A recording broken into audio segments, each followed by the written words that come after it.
Okay, Nepali film roll number 1 को trailer आएको रहेछ।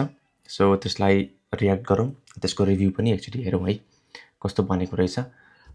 फिल्ममा मेजर कास्टहरू भनेको मुकुन्द भुसाल, सुशान्त मैनाली, अनि यसमा डिरेक्टर जयुन योन्जन, अनि यो फिल्मको प्रोडक्सन चाहिँ जुन पूर्णबहादुरको सारङ्गी फिल्म बनेको छ त्यसको टिमले गरेको रहेछ। सो त्यो भएको हुनाले केही न केही स्पेसल होला भन्ने पनि देखिएको छ र यसको पोस्टर हेर्दै गर्दाखेरि चाहिँ कतै कतै पूर्णबहादुरको सारङ्गीको भाइब पनि आइरहेको छ है त। So let's see the trailer.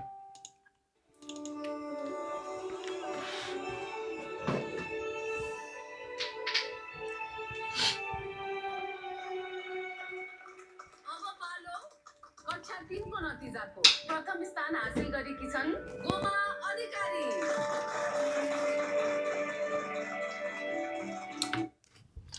त्यो सरकारी स्कुलको ड्रेसहरूको चाहिँ अथेन्टिसिटी एकदमै मेन्टेन गरेको छ। कुनै कुनै फिल्महरूमा चाहिँ सरकारी स्कुलको देखाउने अथवा चाहिँ अलिकति पुरानो टाइम फ्रेम जोनको देखाउनु पऱ्यो भने चाहिँ ड्रेस चाहिँ त्यही राख्ने, तर एकदमै निट एन्ड क्लिन एकदमै पर्फेक्ट देखिन खोजेको हुन्छ। तर यसमा चाहिँ जसरी विद्यार्थीहरू लगाउँछन्, जस्तो कन्डिसनमा चाहिँ सरकारी स्कुलको विद्यार्थीहरू हुन्छन् त्यही अनुसारले चाहिँ मेन्टेन गरिएको रहेछ। सो त्यो चाहिँ राम्रो लाग्यो। कतिचोटि फेल भयो भन्ने पनि थाहा छैन पढ्या भएको अङ्क गर्न जान्नु स्वर धन्द्रो भएपछि बाउले यो थमाइदिए बाजे मैले पनि सिकाइदियो है। चलाउन आएन भने त हात काटिन्छ नि।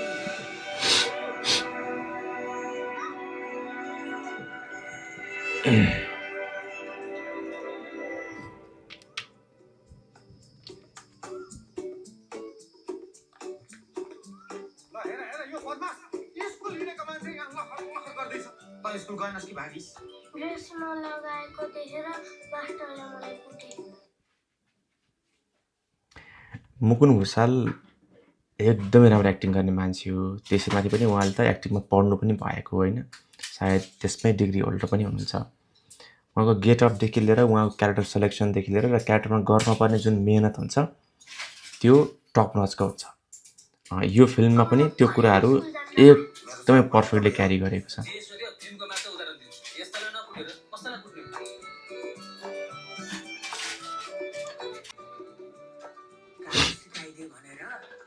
मलाई भगाउन खोजिया हो? हैन, म त दुईटा विषय मात्र ल्याएर पास भएँ नि।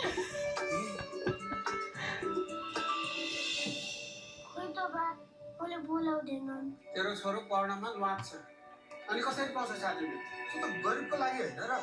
तेरो छोरो गरिबमा गरिब तर जेलदारमा परे। अर्को वर्ष यसलाई कष्ट बनाएर तपाईँकै हातबाट छात्रवृत्ति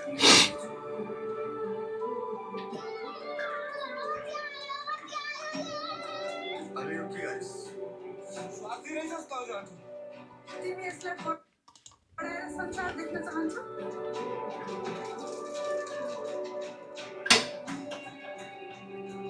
किन गल्ती गर्छौ त? ओह वाउ। ज्ञानी नपढ्ने जिम्मा मेरो भयो।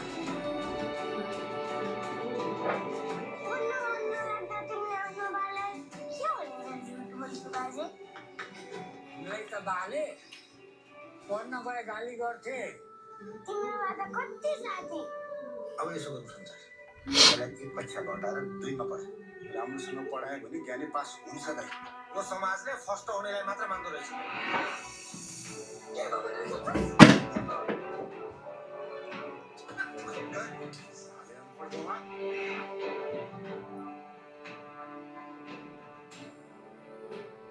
तँलाई काठको काममा मजा जस्तै मलाई नि लेख्नु मजा लाग्छ।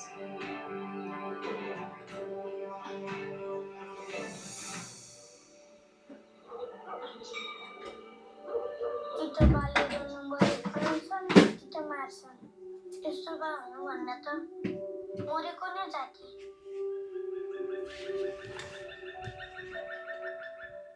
ओके, ओभरअल फिल्मको भाइब अलिकति पुरानो टाइम फ्रेमको जस्तो देखिन्छ। क्यारेक्टरको गेटअपहरू, क्यारेक्टरले गर्नुपर्ने जुन एस्थेटिक्स बाहिरी रूपमा जस्तो देखिनुपर्ने क्यारेक्टरहरू, त्यसको पाटोमा एकदमै राम्रो छ। कस्ट्युम डिजाइनहरू एकदमै पर्फेक्ट छ। क्यारेक्टरहरूले जुन बोल्ने भाषा छ, लवजहरू छ र जुन तरिकाले त्यसमा काम गर्न पर्ने थियो त्यो एकदमै राम्रोसँग काम गरेका छन्। त्यसमा कुनै पनि डिमत छैन। फिल्मको स्टोरी पनि कम्प्लिटली चाइल्ड एजुकेसन, उनीहरूको आफ्नो एस्पिरेसन के छ, उनीहरूलाई कुन कुरामा चाहिँ बढी फोकस गर्ने, जस्ट पढाइमा मात्र फोकस गर्ने कि अथवा उनीहरूलाई कसरी चाहिँ मोटिभेसन, ग्रुमिङ गर्ने भन्ने कुरामा अलि बढी मोर फोकस गरिएको रहेछ। अनि प्लस गाउँतिर जुन गरिब तथा जेएनदारलाई विद्यार्थीहरूलाई चाहिँ छात्रवृत्ति दिइन्छ, त्यो पाउनको लागि गरिएको सङ्घर्ष पनि रहेछ। किनभनेदेखि त्यो पढाउनको लागि एउटा बाउ अलिकति गरिब भइसकेपछि आफ्नो तर्फबाट पढाउन नसक्ने भएपछि सरकारले दिने छात्रवृत्तिलाई प्रयोग गरेर आफ्नो बच्चालाई पढाउँ भन्ने मनसायले चाहिँ आफ्नो छोरालाई फर्स्ट बनाउने कोसिसमा यो फिल्मको स्टोरी अगाडि बढ्ने रहेछ। सो हेरौँ ओभरअल फिल्म कस्तो हुनेछ। यसमा इन्भल्भ भएको क्यारेक्टरहरू, बाउ छोराको रिलेसनसिप, त्यसको उतार चढावहरू, उसको छोरालाई पढाउनको लागि मेहनत गर्ने टिचरहरू अनि उसका साथीहरूको त्यो अन्डरस्ट्यान्डिङ, त्यो साइकोलोजी के कस्तो रहन्छ, त्यो ओभरअल फिल्मले क्यारी गरेको छ। मलाई चाहिँ फिल्म अलिकति त्यस्तो इन्ट्रेस्टिङ भन्नाले हेर्नै पर्छ भन्ने खालको इन्ट्रेस्टिङ भन्दा पनि सामाजिक महत्त्वको हिसाबले हेर्ने हो भने चाहिँ केही न केही यसले मेसेज क्यारी गर्छ र यो सायद हेर्नुपर्छ भन्ने मलाई फिल भएको छ। लेट्स सी फिल्मले कस्तो काम गर्नेछ।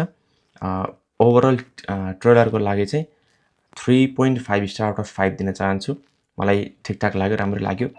अब यसको गीतहरू आउला, यसको बिस्तारै मार्केटिङ हुँदै गएपछि रिलिजिङमा पक्कै पनि यो फिल्ममा हेरेर रिभ्यू कस्तो हुनेछ पक्कै पनि दिनेछौँ। तपाईँलाई यदि यो ट्रेलर हेर्नु भएको छ भने कस्तो लाग्यो कमेन्ट गर्नुहोला अनि च्यानललाई सब्सक्राइब पनि गरिदिनु होला है त। See you in the next video.